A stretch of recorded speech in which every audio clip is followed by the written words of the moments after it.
kung sino ang madami pa tayong ating all-star na Arena enjoy na Plus kasama yan. All-Star Definitely. MVP makakatanggap ng 50,000 pesos.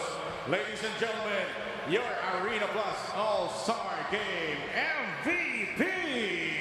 Walang iba kundi si Japet Aguilar!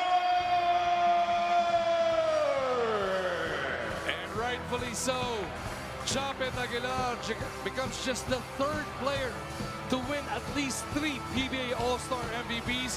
Ferrell Meneses nakapat, Romeo nakatatlo, Japet ngayon 3-time PBA All-Star MVP na rin. Well, partner, he set the tone for this ball game. We mentioned it earlier, coming into this game, tatlong powerful dunks kaagad ang kanyang pinakawalan. So that's 9 points dahil ang dunk po natin is 3 points per dunk.